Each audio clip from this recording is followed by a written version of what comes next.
Et si on pouvait surfer sur les vagues du marché, sans jamais risquer le naufrage? Aujourd'hui, on décortique une stratégie quantitative qui fait vraiment la différence entre les pros et les amateurs. C'est une approche qui, croyez-moi, change pas mal la donne. Allez, on attaque. C'est la grande question, n'est-ce pas, pour quiconque s'intéresse au momentum. Comment on fait pour empocher les gains quand tout monte, mais sans se faire complètement rincer quand tout s'écroule? Eh bien, l'analyse qu'on va voir aujourd'hui, elle apporte une solution plutôt élégante à ce vrai casse-tête. Alors, pour commencer, il faut bien comprendre le cœur du problème, ce fameux dilemme de l'investisseur momentum, qui est en fait un combat permanent entre deux forces, la tendance et la volatilité. En gros, le marché, il est tiraillé en permanence entre deux forces. D'un côté, on a la tendance. Pensez à un grand fleuve tranquille, c'est le courant qui nous porte, le mouvement qu'on veut absolument suivre. Et de l'autre, il y a la volatilité.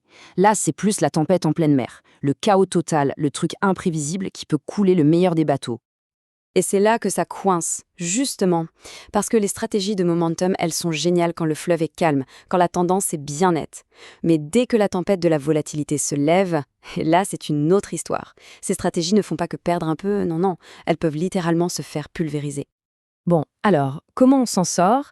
Eh bien, la solution est en fait une simplicité désarmante, mais elle est redoutablement efficace. On pourrait l'appeler la stratégie du beau temps.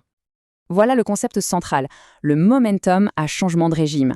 En fait, l'idée c'est de changer complètement de perspective. La question la plus importante, ce n'est plus qu'est-ce que j'achète, mais plutôt quand est-ce que j'achète. On ne rentre sur le marché, on ne prend des positions que et uniquement que lorsque la météo est au beau fixe, quand le marché est calme. Et cette citation, elle résume tout. C'est vraiment la clé de voûte de la philosophie. L'idée, ce n'est pas juste de parier sur une direction, non. C'est de parier sur une direction à condition que le marché soit stable. La direction toute seule, ça ne suffit pas. C'est même dangereux. Ok, maintenant qu'on a la théorie, passons à la pratique. Comment on construit une stratégie qui tient vraiment la route? Parce que c'est là que tout se joue. La rigueur dans la construction, c'est ce qui fait toute la différence entre un backtest amateur qui ne vaut rien et une approche vraiment professionnelle.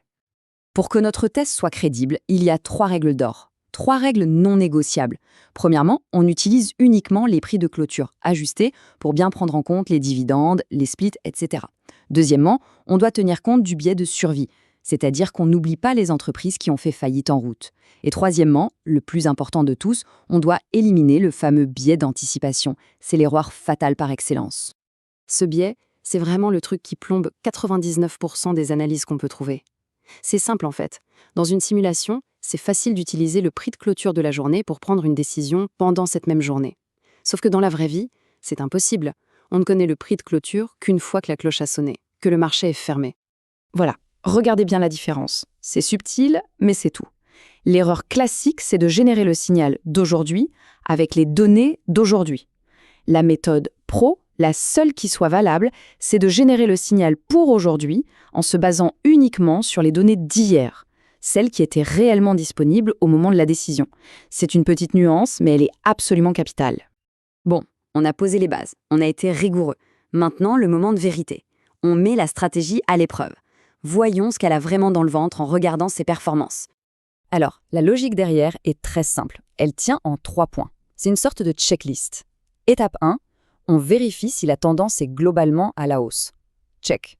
Étape 2, on mesure si le marché est calme, si la volatilité est faible. Check.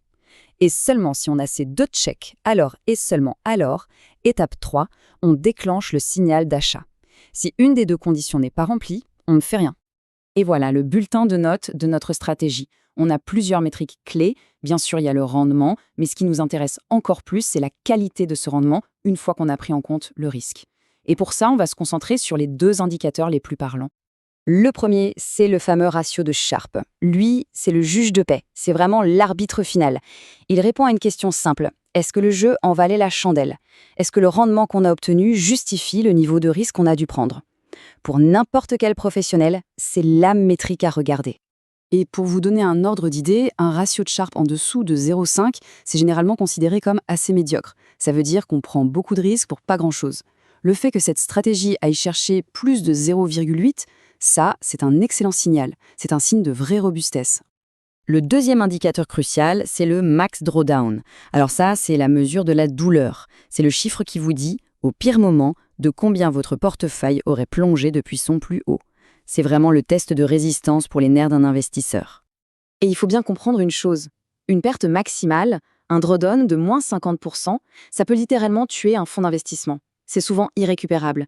Le fait que cette stratégie arrive à maintenir cette douleur maximale bien en dessous des moins 20%, ça prouve une chose essentielle, sa capacité à préserver le capital.